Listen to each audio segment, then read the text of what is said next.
You are listening to Who is Muhammad Sallallahu Alaihi Wasallam, a video series to honor and celebrate the life of our beloved Prophet Muhammad.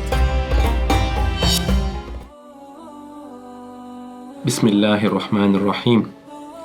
The environment is at the heart and center of our deen, of Tawheed, of divinity, and of the creation. Human beings were sent down to the earth by Allah subhanahu wa ta'ala as a Khalifa, as his vicegerent. So we as human beings have a responsibility over this earth.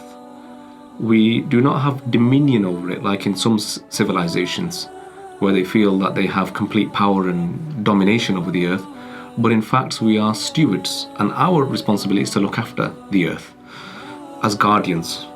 So Allah subhanahu wa ta'ala has created us as guardians over this earth, which means that we can use the earth for the benefit of humankind, but what we are not allowed to do is exploit the earth.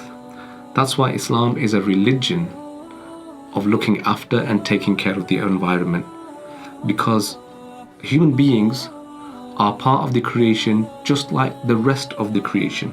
We seek to be in harmony with the creation, knowing well that Allah subhanahu wa ta'ala created us and created all of this universe around us. So we are at one with creation.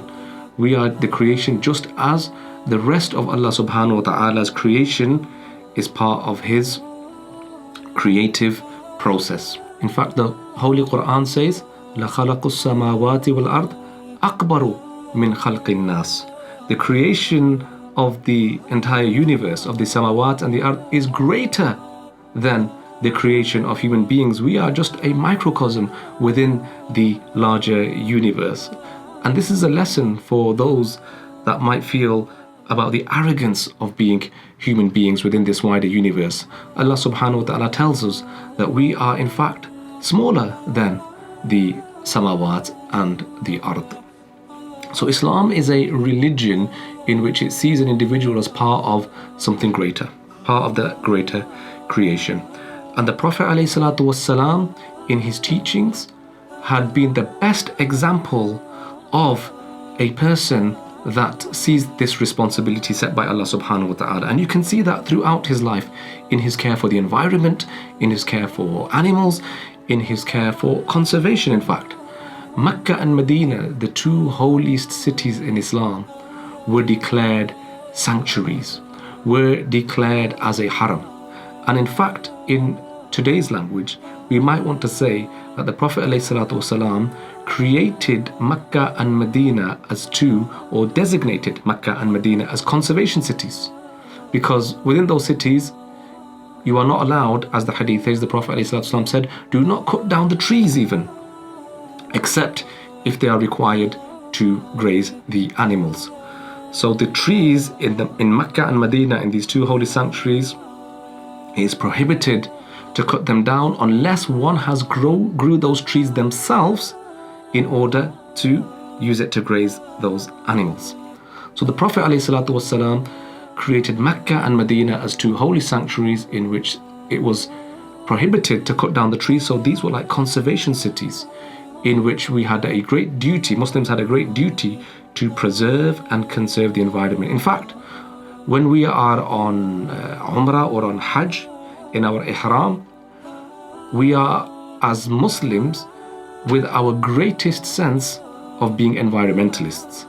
You might see that all of us, whilst we are performing these rituals and in our Ihram, we are actually environmentalists at the time here, at the highest possible point that we can be, to give us that awareness of what it means like to conserve and to take care of our environments in terms of trees, plants, and also animals, that they cannot be hurt, they cannot be slaughtered in a state when we are pilgrims in the holy city of Mecca. In fact, the Holy Qur'an is very clear about conservation and about wastage and about exploitation. In the Qur'an it says, "Kulu washrabu wa la tusrifu." So eat and drink, but what is not permissible is to waste. And one is not even allowed to waste even a drop of water even. Never mind the amount of wastage that we are seeing in our Muslim countries today, unfortunately. Whereas Islam has the teachings to empower us to be the greatest people to take care of the environment, to be conservationists. Rather, in fact, we have become consumerists, and those individuals in our societies that pollute and are wasting so much. In fact, the Prophet ﷺ said in one particular tradition to the Sahabi Sayyidina Sa'ad radiyallahu ta'ala anhu when he was performing wudu, and he asked, am I wasting water? Because this is wudu, which is a ritual in which one is expected to cleanse themselves properly. The Prophet ﷺ said, لا تسرفوا بالماء ولو كنتم في نهر جار. Do not be wasteful with water, even if you are at the side of a river, even if you are next to flowing water. Do not waste water. Never mind if you are doing it out of a pot or from a tap, or even if you see in front of you that it seems like the water is endless, then even in that situation, do not waste water. So this hadith is giving us a very important lesson that being mindful and conserving our resources means that we don't only do this because we think they might finish in front of us. So it's not because of self-interest that if we use too much of one particular resource, it's going to run out. Even when you are in a situation where you think it's not going to run out, Muslims are not permitted to waste because of a larger consideration for the environment. So that's just a bit about conserving the environment and being an environmentalist in terms of not damaging our environment. In fact, the Holy Qur'an refers to that individual who engages in disorder and corruption in the earth, fasad fil ard as we call it, as a person yuhlikul hartha wan nasl. So a person that destroys the crops and destroys livestock, destroys cattle. So an individual that is in the Qur'an is condemned for spreading corruption on the individual. They are described as that person that goes about destroying the environment. And then the Prophet ﷺ also stated in terms of this was about conserving and maintaining the earth as it is. And you can see a person that destroys the earth is referred to, or somebody who engages in ecocide is somebody that does fasad fil ard. And then the Prophet ﷺ about growing plants and growing trees, looking after the environment, said, even if it is the time of the day of judgment, the day of reckoning, that time, إِذَا قَامَتِ السَّاعَةُ وَفِي يَدِ أَحَدِكُمْ فَسِيلَةٌ.